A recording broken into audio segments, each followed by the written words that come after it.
कल के सत्संग का सार प्रांजल सुनाओ।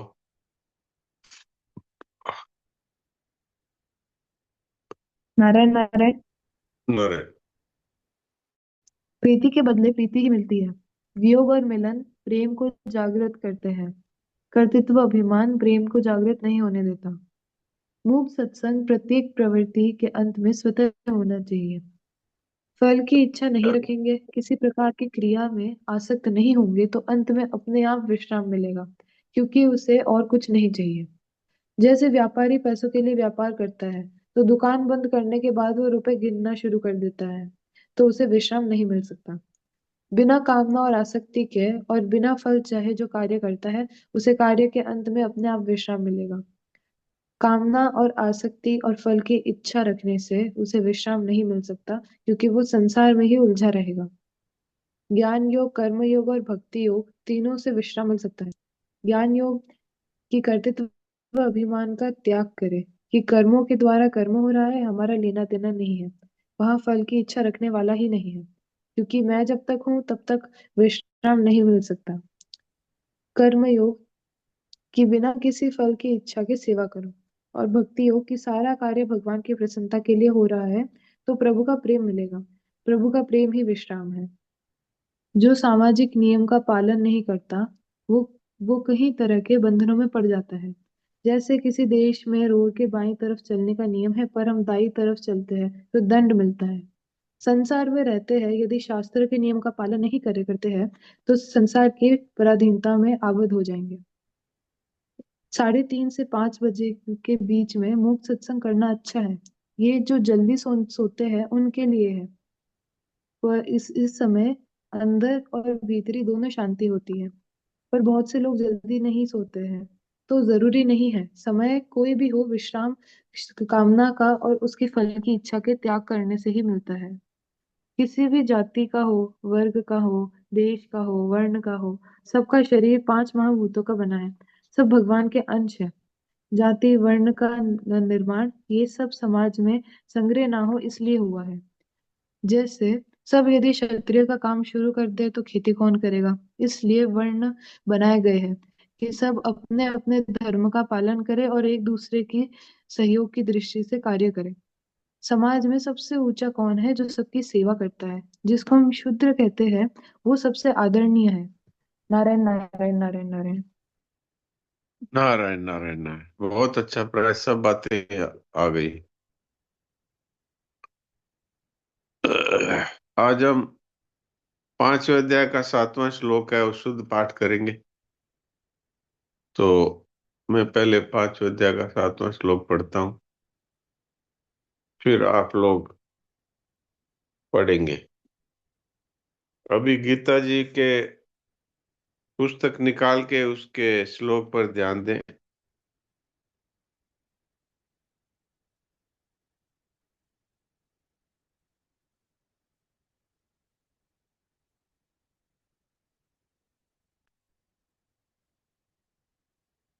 योग युक्तो विशुद्धात्मा विजितात्मा जितेन्द्रिय सर्वभूतात्म भूतात्मा कुर्वन्नपि न लिप्यते। योग युक्तो विशुद्धात्मा विजितात्मा जितेन्द्रिय सर्वभूतात्म भूतात्मा कुर्वन्नपि न लिप्यते। जिसकी इंद्रियां अपने वश में है, जिसका अंतःकरण निर्मल है, जिसका शरीर अपने वश में है, और संपूर्ण प्राणियों की आत्मा ही जिसकी आत्मा है, ऐसा कर्मयोगी कर्म करते हुए विलिप्त नहीं होता।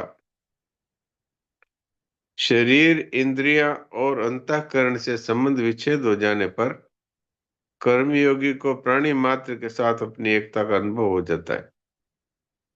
एक देशीयता मिटने पर जब कर्मयोगी में कर्तापन नहीं रहता, तब उसके द्वारा होने वाले सब कर्म अकर्म हो जाते हैं। अब आप में से जो पाठ करना चाहें वो हाथ खड़ा कर दे, तो उसमें से कुछ को मौका मिल सकता है। हाँ, पिस्ता देवी, बोलिए।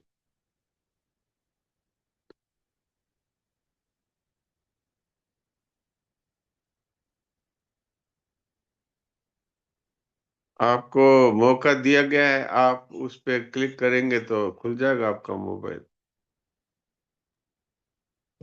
नारायण नारायण जी, हाँ, नारायण नारायण महाराज जी, नारायण नारायण। श्लोक नंबर 7। खुल गया अभी। योग युक्तो विशुद्धात्मा विजितात्मा जितेन्द्रिय सर्वभूतात्म भूतात्मा कुर्वन्नपि न लिप्यते। ठीक है, काना। राम राम। योग युक्तो विशुद्धात्मा विजितात्मा जितेन्द्रिय सर्वभूतात्म भूतात्मा कुर्वन्नपि न लिप्यते। दमयंती माहेश्वरी। जय श्री कृष्ण। योग जय श्री कृष्ण। युक्तो विशुद्धात्मा विजितात्मा जितेन्द्रियः सर्वभूतात्म भूतात्मा कुर्वन्नपि न लिप्यते। ठीक है, सविता अरोड़ा।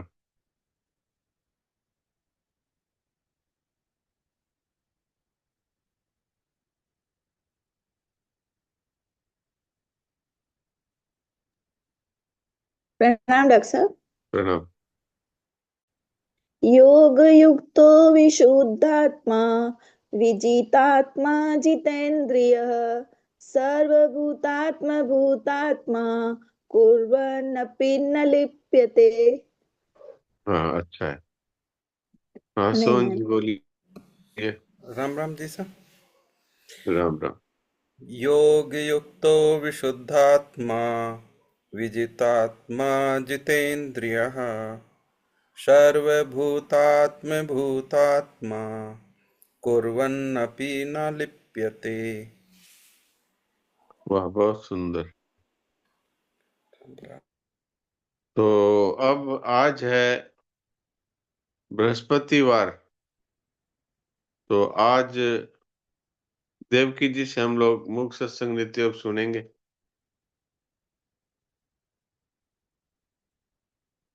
हाँ, देवकी जी सुनाइए।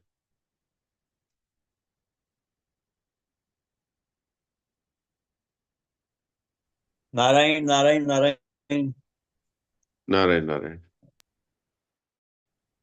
मुख सत्संग में बात चल रही थी कि अविनाशी का संग किए बिना हम्म।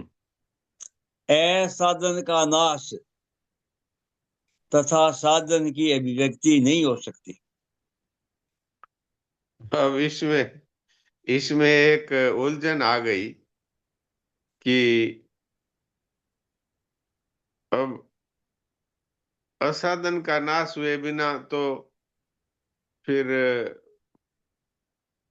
अविनाशी की स्मृति जागृत नहीं होगी, और अविनाशी की स्मृति जागृत हुए बिना अ, असाधन का नाश नहीं होगा। तो अभी ये तो एक गुत्थी हो गई। एक बार फिर पढ़ दीजिए यही वाक्य। अविनाशी का संग किए बिना हाँ। असाधन का नाश तथा साधन ये- की अभिव्यक्ति नहीं हो सकती।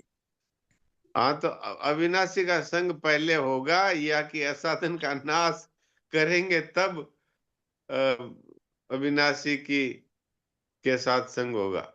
आप बताइए। ये तो एक पहेली है ना। साधक क्या करे? साधक पहले अविनाशी का संग करे या कि पहले असाधन का त्याग करे?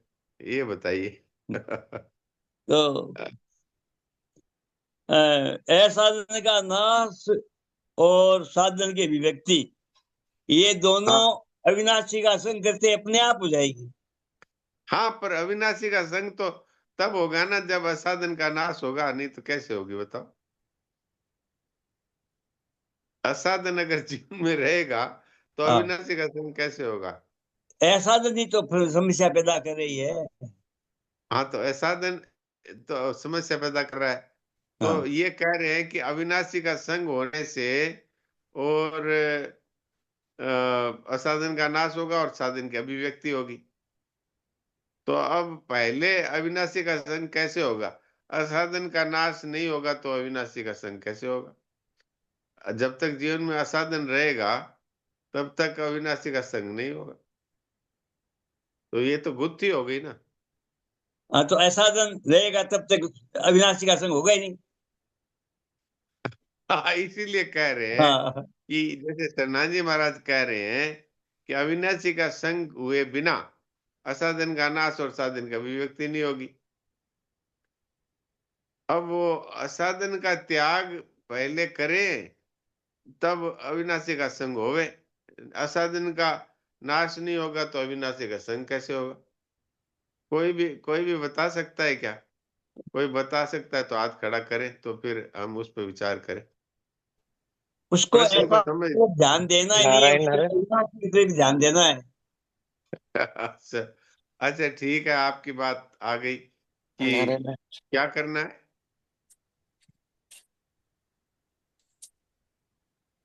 हाँ, जयेश भाई आप बताइए। जी सर, अविनाशी का तो संग है ही, पर असाधन के रहते ये परेशान, ये अपने अज्ञान के रहते इसको अपने अनुभव नहीं कर पा रहे, इसलिए असाधन का त्याग करते ही अविनाशी का संग तो नित्य है ही, उसका अनुभव हो जाएगा। हाँ, लेकिन यहाँ शरणाजी महाराज कह रहे हैं कि जब तक अविनाशी का संग नहीं होगा तब तक असाधन का त्याग और साधन की अभिव्यक्ति नहीं होगी। इसका कारण है। अगर कोई बता सकता हो तो आड़ा करे। जी तो सर, हम, अविनाशी तो नित्य है ही सबके हृदय हाँ, में। विद्यमान तो है। फिर विद्यमान है तो शरणाजी महाराज जी क्यों कहते हैं कि अविनाशी का संग किए बिना साधन की अभिव्यक्ति नहीं होगी और असाधन का नाश नहीं होगा? हाँ, सविता जी आप बताइए।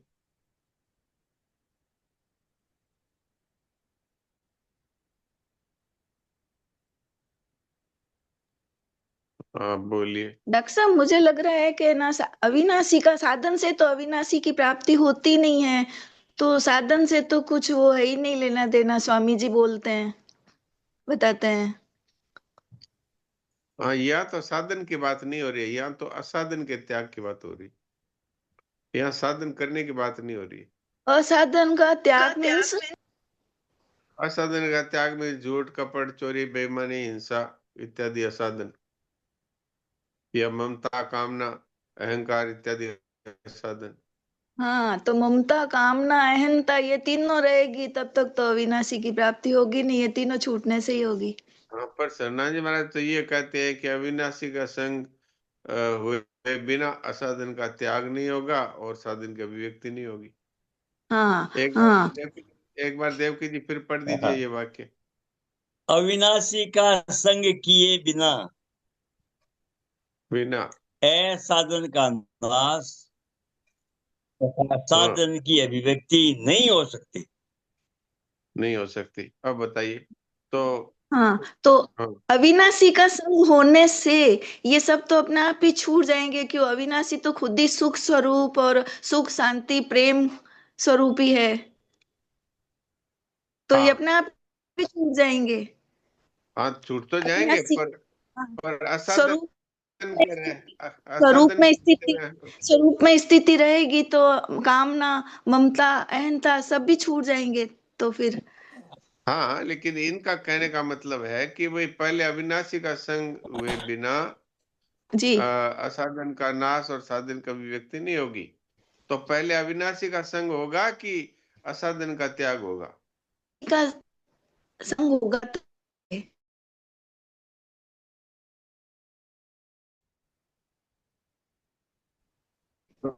असाधन रहते हुए अविनाशी का संग होगा नहीं। जी सर, ये दोनों युगपद है, ऐसी बात आगे आई थी चलिए, सत्संग। ठीक है। अब मैं जी आपको मैं बताता हूँ ये इसके विषय में क्या अपन को जी सोचना चाहिए। बाकी संतों की वाणी तो अमोघ होती है, हमें तो पता नहीं है संत क्या सोचकर बोल रहे हैं, जी पर जो कुछ समझ में आ रहा है, जैसे आप लोगों ने बताया, ऐसे मैं भी जो मेरे समझ में आ रहा है वो बताता हूँ।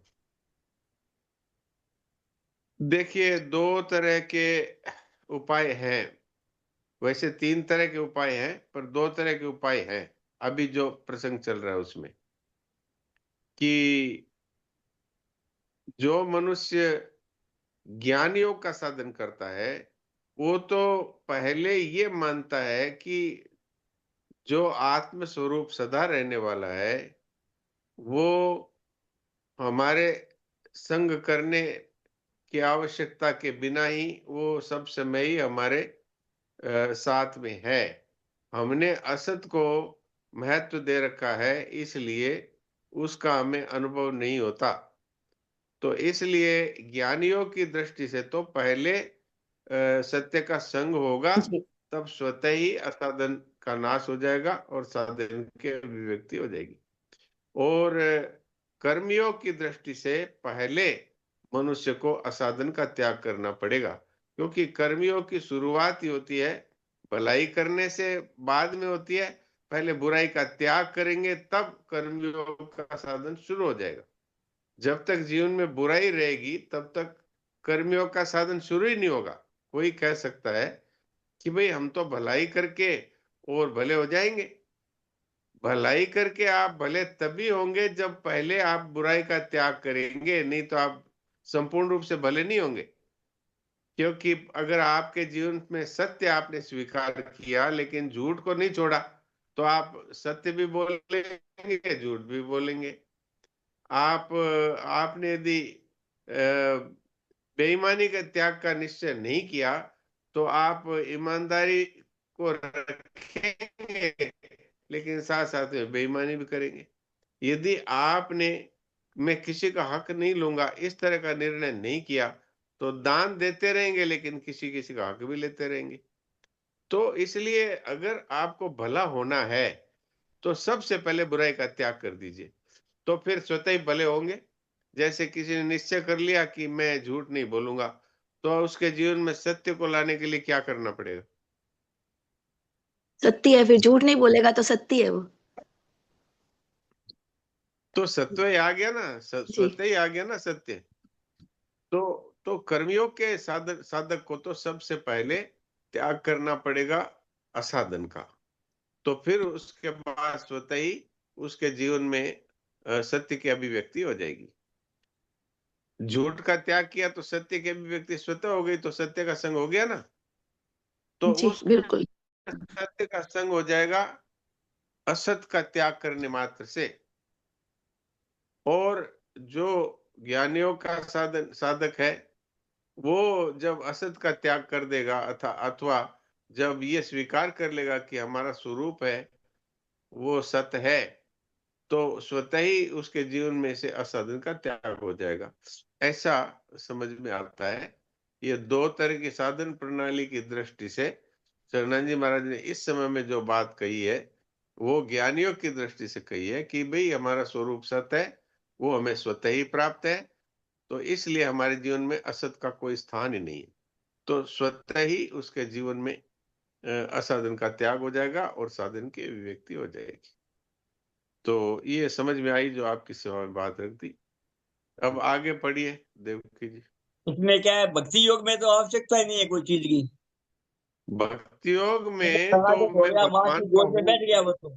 मैं भगवान की शरण में हूँ, तो हाँ, भगवान की माँ की गोद में बैठ गया भगवान ही उसके सारे पापों का नाश कर देते हैं, सारे अपने आप। असाधन का नाश कर देते हैं। हाँ अहं त्वा सर्व पापे विमोक्षयिष्यामि।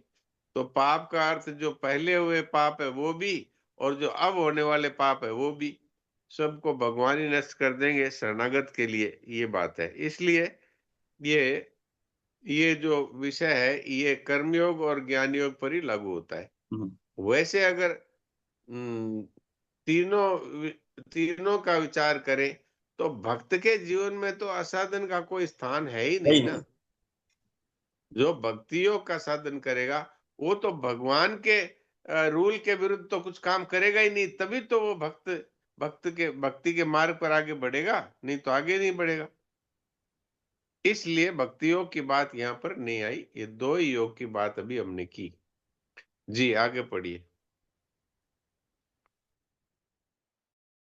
अविनाशी का संग किए बिना असाधन का नाश तथा साधन की अभिव्यक्ति नहीं हो सकती। नहीं हो सकती। दृष्टि से मूक सत्संग ही वास्तविक सत्संग है। जो हो रहा है उससे असहयोग, और जो है उसका संग मूक सत्संग है। ये बात है। अब मूक सत्संग के विषय में जो बात कही जाती है उसमें यदि सरलता से अपने को समझना है तो मूक सत्संग का अर्थ है विश्राम की प्राप्ति। तो अगर देखा जाए तो विश्राम है वो गति से पहले भी है और गति के अंत में भी है। आप देखो, कोई व्यक्ति दौड़ता है तो पहले वो खड़ा रहता है तब दौड़ शुरू करता है, और फिर दौड़ते दौड़ते फिर उसको खड़ा ही रहना पड़ता है। अर्थात दौड़ से पहले भी विश्राम है और दौड़ के अंत में भी विश्राम है। तो दार्शनिकों का ये कहना है कि जो पहले और पीछे रहता है वो रहता बीच में भी है। ये दार्शनिकों का मत है।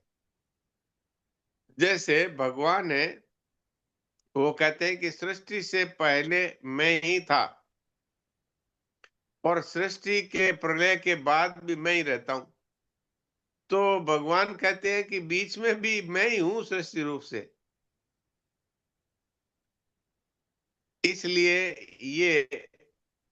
ये दार्शनिकों का मत है कि जो आदि में और अंत में रहता है वो मध्य में भी जो का त्यों ही रहता है, चाहे दिखाई दे अथवा न दे। दिखाई हमको इसलिए नहीं देता कि हमारी दृष्टि है संसार के प्रति आकर्षण की, इसलिए हम भगवान को ही संसार रूप से देख रहे हैं। तो जो पहले होता है और पीछे होता है वो बीच में भी रहता है, ज्यों का त्यों ही। ये सिद्धांत है।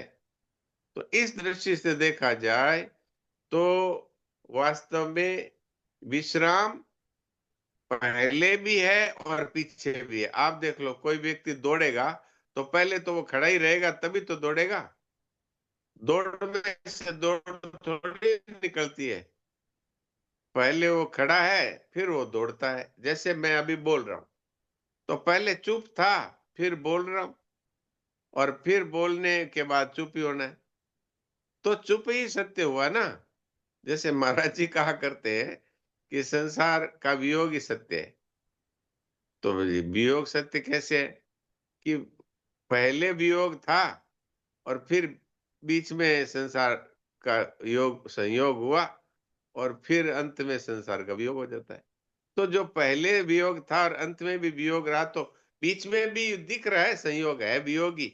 और आप देख लो प्रतिक्षण वियोग हो रहा है। क्या चीज ऐसी है जिसका वियोग प्रतिक्षण नहीं हो रहा है? कोई भी बताए। क्या कोई भी ऐसी वस्तु है संसार में कि जिसका वियोग नहीं हो रहा? शरीर का वियोग हो रहा है, प्राणों का वियोग हो रहा है, बुद्धि का वियोग हो रहा है, शक्ति का, शरीर की शक्ति का वियोग हो रहा है, साथियों का वियोग हो रहा है, परिस्थितियों का वियोग हो रहा है। कोई भी ऐसी चीज नहीं है। कहा मांगू कछु थिर न रहाई, देखत नैन चलो जग जाई। यहाँ कुछ स्थिर है ही नहीं। तो इससे सिद्ध क्या हुआ कि गति में से गति नहीं निकलती है। विश्राम, फिर गति और फिर विश्राम। तो पहले विश्राम पीछे विश्राम, तो बीच में जो गति दिखती है लेकिन है विश्राम ही। यानी पहले परमात्मा तत्व था और बाद में परमात्मा तत्व रहेगा। तो बीच में चाहे भले कितनी संसार की गति दिखती रहे, है परमात्मा तत्व ही मौजूद। अथवा यूं कह दें कि जो हमारा स्वरूप है वो पहले भी था और पीछे भी रहता है, और इस शरीर में प्राण रहते हुए भी वो रहता है। लेकिन बाकी सब चीजों का वियोग हो रहा है, वो ज्यों का त्यों ही रहता है। तो परमात्मा कह दो चाहे विश्राम कह दो, एक ही बात है। अर्थात परमात्मा पहले भी था, परमात्मा पीछे भी रहता है, लेकिन बीच में इस गति के कारण से और हमको परमात्मा नहीं दिखाई देते, अर्थात विश्राम से हमारा एकत्व नहीं होता। तो इसका कारण ये है कि हमारी क्रिया में आसक्ति भी है और क्रिया के फल में आसक्ति भी है। हम संसार को सत्य मानते हैं, तो जिसको आप सत्य मानते हैं वही दिखाई देता है। जासु सत्यता ते जड़ माया, भास सत्य मोह सहाया। वास्तव में तो भगवान है, इसीलिए संसार सच्चा दिखता है, नहीं तो संसार वास्तव में है ही नहीं। वासुदेव सर्वम। तो इस दृष्टि से मूक सत्संग है, वो क्या करता है कि आपकी जो दृष्टि विचारों पर रहती है, संसार का चिंतन होता रहता है, तो वो चिंतन जब आप उसकी उपेक्षा कर देते हैं, तो आपको उस विश्राम का अनुभव हो जाता है। अब आप देख लीजिए, हाथ पांव आपने सिकोड़ करके बैठ गए और आंखें बंद कर ली, सब इंद्रियों को अपनी दृष्टि से रोक लिया, लेकिन आपका मन है वो बम्बई बम्बई कलकत्ता या पता नहीं कहाँ-कहाँ घूम रहा है। तो वो जो चिंतन है, वो चिंतन भी तो एक क्रिया है। तो अगर आप उस क्रिया को सत्य मानते हैं, तो उसको हटाने की चेष्टा करते हैं। ये अच्छा विचार नहीं है, इसको हटाओ। ये बुरा विचार आगे आए, ये बुरा विचार आ गया, इसको हटाओ। तो आपने क्या किया कि जो वास्तव में नहीं है, उसी को हटाने की चेष्टा कर रहे हैं। वास्तव में तो विचार कोई सत्य वस्तु तो है नहीं, वो तो आने जाने वाली वस्तु है, तो वो असत है। तो असत को मिटाने की क्या जरूरत है, वो तो मिट ही रहा है। तो अच्छा विचार है तो हमें कोई मतलब नहीं, बुरा विचार है तो हमें कोई मतलब नहीं। संसार में इतनी क्रियाएं हो रही है, कहीं नाम जप हो रहा है, कहीं हिंसा हो रही है, कहीं गीता पाठ हो रहा है, कहीं लड़ाई हो रही है, हमें उससे कोई मतलब नहीं, उसकी उपेक्षा कर दें तो संसार में कुछ भी होता रहे। तो ये जो चिंतन हो रहा है, ये भी मन में हो रहा है। मन क्या है? मन भी तो संसार ही है। संसार में कुछ भी होता रहे, यदि हम उसको अपना न माने, न मन को अपना माने, न विचार को अपना माने, तो सब कुछ असत है। असत का अर्थ है कि जिसका अभाव है। तो असत का अभाव है तो केवल एक सत वस्तु ही है, उसी का नाम विश्राम है। तो यदि हम क्रिया और चिंतन से अभी अपने आप को न जोड़े, तो फिर केवल एक विश्राम ही तो रह गया। उस विश्राम को ही मूक सत्संग कहते हैं।